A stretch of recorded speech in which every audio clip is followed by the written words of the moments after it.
Ouija board. My first Ouija board experience occurred in 2008. It was my senior year of high school, and I ended up moving partway through my senior year.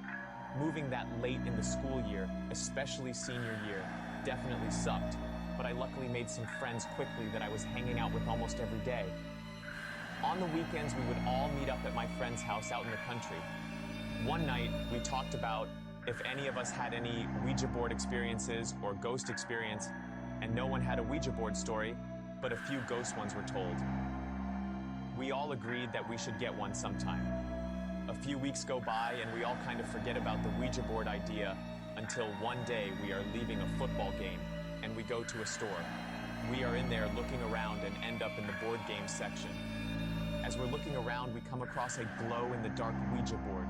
Before I get too far, I'm a person with a very open mind and have had many paranormal encounters prior to this, but the idea of the Ouija board didn't seem like a plausible thing to me.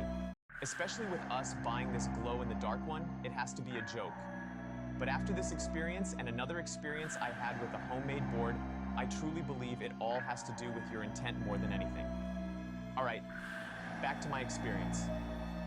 We buy the board, head back to my buddy's house. We chill for a bit until it gets around midnight.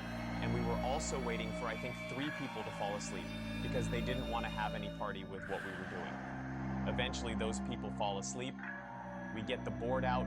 We all sit around the table. His dad is getting the lights turned off and a few candles lit. He goes to turn the lights on, and the lights don't come on.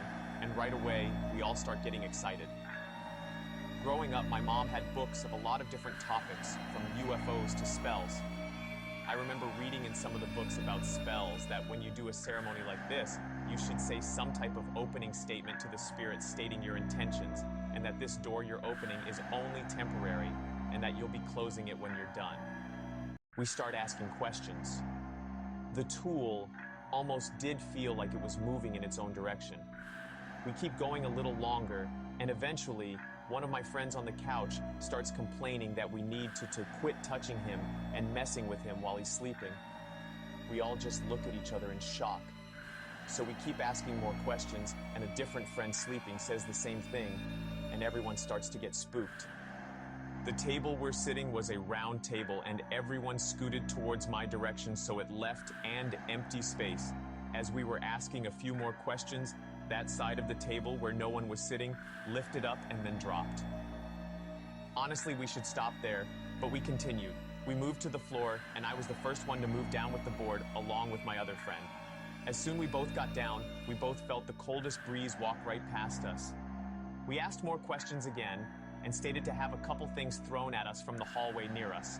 After that happened, I said my closing part to close the door, and we never used that board again. Subscribe and follow for more.